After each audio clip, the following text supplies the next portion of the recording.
this isn't quite as related, I guess, to the bridal industry, but one thing that's really fascinating is the art of handshakes. When I ran for youth governor a few years ago, I actually spent about 5 hours simply studying handshakes. And if you ever have 5 hours to waste, I would spend on something else. So that's awfully boring. But I did this because I realized that anytime, let me just go ahead and assure you this, anytime you have two world leaders meeting for a photo op, you can be assured that when they shake hands, they know exactly what kind of message they're sending. If I could get a volunteer, okay, so we have two where I'm Saddam, I'm Obama, you're Saddam. Okay. Does that mean I'm already dead? Yeah. Okay, so we're going for shake hands. I'm in the power position. What that is, they go to shake hands, photo op, I have the upper hand. And that's all world leaders try to get on the right side. I guess it's the left side of the photo, the right side of the person, get the upper hand. That is the power position. I watched video. Thank you. Appreciate it. I watched videos of, Bush was one that was a very good expert on doing the power plays, as they call them. He'd go to, Middle Eastern countries, and he would, have a person here. He'd walk around them in order to shake hands with them. And he's just saying, like, I'm America. What are you going to do, The reason I've noticed is that I've noticed that anytime, just being a male, anytime I go to meet with a bride and groom, there seems to be some sort of power playing between me and the groom. It seems like, he's trying to sniff me out like a little puppy or something. And, he's trying to make sure I'm not trying to dominate the conversation and make sure I can't be walked over. And so I noticed when it goes to shake hands, a lot of times the groom will tend to shake hands down, or palm down. What that gives them is, again, the upper hand. It gives them a dominant position. I've noticed that anytime you shake hands with a groom, and this maybe they do on women too because they feel like they can dominate them, but anytime you shake hands with a man and he does that, there's someone that wants to make sure he's respected. There's someone that wants to make sure that his position, his ranking, and his space is protected and respected. That rhymes. That's pretty good. I'm impressed. So let's go on to hands don't. So I just thought about that. Hands don't ever point. Pointing's rude. Your parents have told you that. I'm going to tell you that. You don't ever want to point. There's another study, kind of like the one earlier, kind of like the arms crossed, but they did the same group of people, and they had 2 lecture halls again with students, and they had one professor give the exact same speech in the first lecture hall, and he was told that throughout the whole speech, he had to use the finger pointing gesture. Anytime he made a point, he had to point, with his finger. And then they went to the other lecture hall, and he was told that anytime he wanted to use the pointing finger gesture, he had to use the thumb pinch gesture. That's the most recognized gesture of the British royal family, by the way. They always like to use that. It comes off as intellectual, comes off as thoughtful, insightful. So they told him he had to, to use the thumb pinch gesture in this room, and in this lecture hall, he had to use the point gesture. And again, they tested all the students at the end of the lecture and see how much information they retained. And again, the students with the thumb pinch gesture in that lecture hall, they retained double as much information as those in the finger point gesture, because they felt that when the professor was using the finger point gesture, they felt that he was trying to dominate the conversation. They felt like they didn't really respect the intellect of the students. Also, you never want to stuff your hands in your pockets. When a bride sees you or anyone sees you with your hands in your pockets, you come off with someone who is not confident. You come off with someone who is apathetic to talking. You come off with someone who simply does not want to be involved.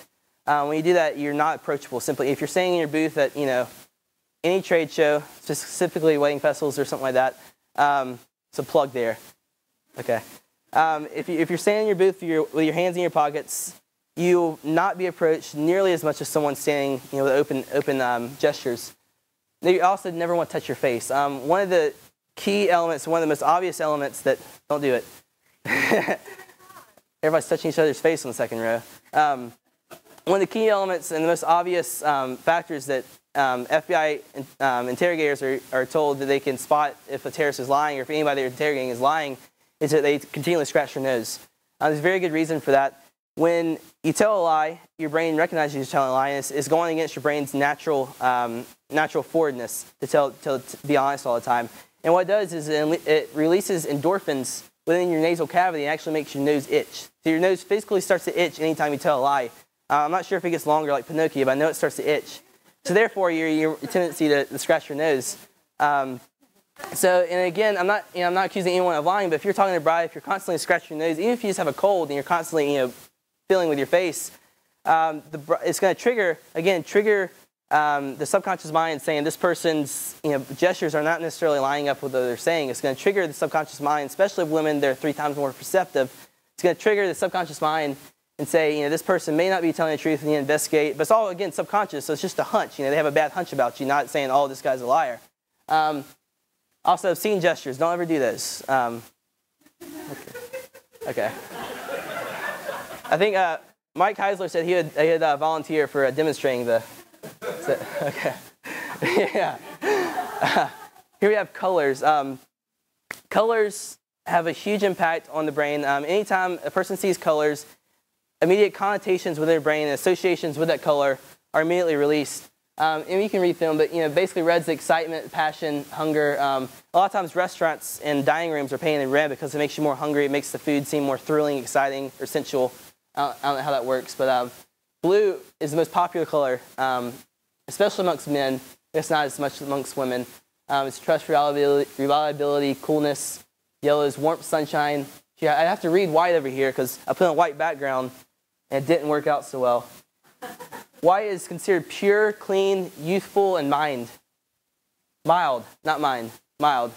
And you have all those, and you know, I might want to write those down. Maybe I can email you a list of that. That's kind of a basic. Basically, what that's proving is that even the background of your booth or whatever you have, even the shirt you're wearing could have a huge effect on the connotations that you bring with you. So you could say all the right words, but if you have a color that's very dominant in your presentation, which is completely against what you're saying, then it can obviously give the woman with a strong intuition a bad hunch. For instance, light blue. When they make rafts, like rescue rafts that if your ship were to sink, they put you in this big inflatable raft. They make the raft bright orange, obviously, so that way rescuers can see it. But then they make the inside of the tent on the raft light blue because it calms down anybody's looking at it. It's a calming color. And in fact, they've proven the brain frequencies and heart rates actually go down when you're looking at the light color blue. So if anyone's going to have a heart attack, just look right in this area. You'll be good. So